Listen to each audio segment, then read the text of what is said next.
Congreso Virtual del Colegio Mexicano de Ortopedia 2020.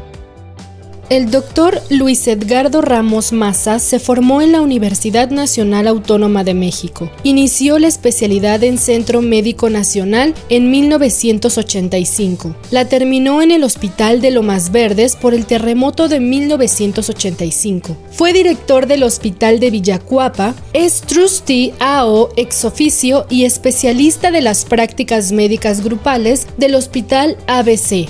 El Dr. Ramos hablará sobre uso de placas en la estabilidad posterior de la pelvis.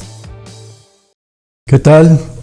Es un gusto saludarlos a todos ustedes y estoy muy agradecido con el comité organizador por esta amable invitación. Lo que vamos a ver es el uso de placas en la estabilidad posterior de la pelvis y vamos a ver que esto es el resultado principalmente de este tipo de mecanismo. Una moto a 120 km por hora recibe el impacto y bueno, lo que todo el mundo está esperando que veamos aquí es el avance de esta moto y tiene obviamente una lesión de alta energía. Aquí es muy importante considerar la cinética del trauma, es decir, el mecanismo, en qué posición, etcétera, etcétera, además de la dirección y el punto de aplicación de los esfuerzos. Estas son las radiografías del paciente que vieron ustedes en la moto, en donde existen diferentes tipos de lesión. En él tiene una luxación sacroiliaca y además una luxación del pubis, pero también puede haber fracturas luxaciones, que se denominan tipo crescent. Aquí está la clasificación de Day en cuanto a las fracturas de crescent y dicen que es crescent porque es como si fuera el cuarto creciente de la luna. Entonces la tipo 1 es media luna, porque es un fragmento grande, la tipo 2 es un fragmento más pequeño que vendría siendo el cuarto menguante y la tipo 3 es cuando es como una uñita nada más de la luna. También podemos tener fracturas de sacro, obviamente pues un problema importante, y combinaciones de este tipo de lesiones con lesiones tan graves como esto que están ustedes viendo aquí. Cuando nos enfrentamos a pacientes con lesiones de alta energía, el protocolo no debemos saltarnos ni un solo paso, pero ahorita nos vamos a dedicar específicamente a la osteosíntesis con placa. En la luxación sacroiliaca se puede considerar que se puede realizar con placas sin ningún problema, pero lo más importante en la osteosíntesis, que quiere decir reducción y estabilización, es primero que nada la reducción, después reducción y tercero reducción. Si no tenemos reducción no podemos avanzar.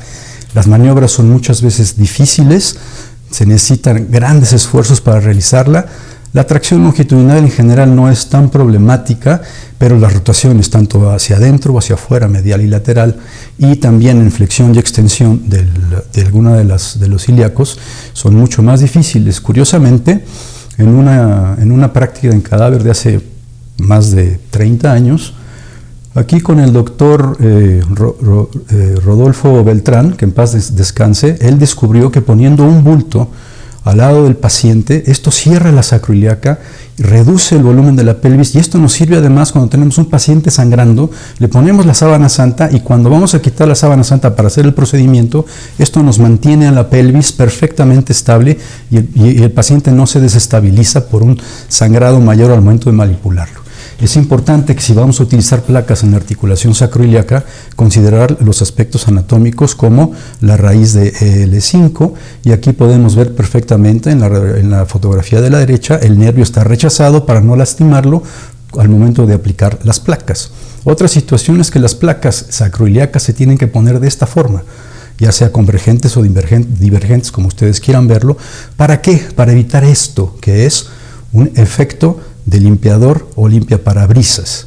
Ahora pasamos a las fracturas luxaciones y la Crescent 1 es una fractura de luxación con un fragmento grande, el cual se puede fijar o se debe de fijar principalmente por la primera ventana de Letournel sin mayor problema, como podemos ver claramente en el ejemplo. En cambio, las Crescent 2 es muy difícil llegar por ellas por delante y por lo tanto la misma incisión la podemos hacer la disección por fuera de la cresta ilíaca y entonces colocar estas placas que están viendo ustedes aquí.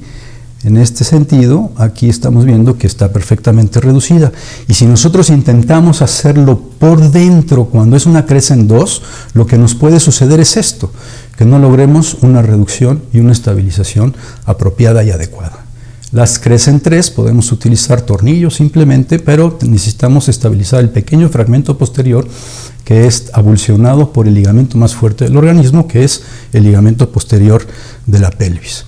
En las fracturas de sacro, pues prácticamente todos ustedes conocen la clasificación 1, 2 y 3.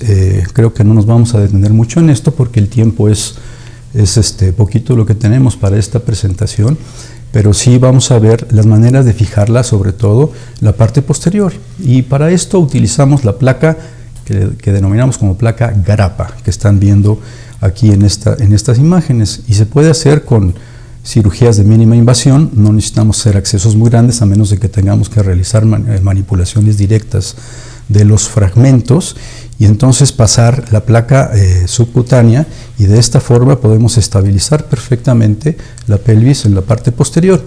Hay diferentes variantes. Lo ideal es que esta placa se ponga entre las dos espinas posteriores, porque de esta manera evitamos una compresión cutánea y problemas futuros con necrosis y cosas así.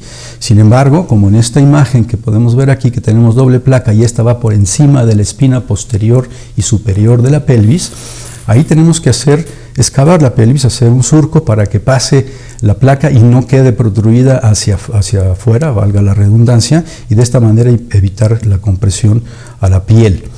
También hay quienes utilizan, o se puede utilizar, orificios labrados en la misma cresta ilíaca y de esta forma pasar la placa. Nada más que hay que considerar que esta placa no se puede doblar más que de un solo lado al inicio, porque no se podría pasar por aquí y después se deja recta, y hay diferentes maneras de doblarla. Aquí está con un martillo. A mí no me gusta golpearlo porque obviamente es una fractura, está hecha a pedazos, está inestable y eso puede ser bastante peligroso, y es mejor utilizar una palanca, ya sea un desarmador que no sea canulado, por favor, porque se rompen, o el instrumental específico que desarrolló AO para manipulación in situ de las fracturas de pelvis y poder manipular o amoldar la placa perfectamente de acuerdo a la anatomía que se requiere.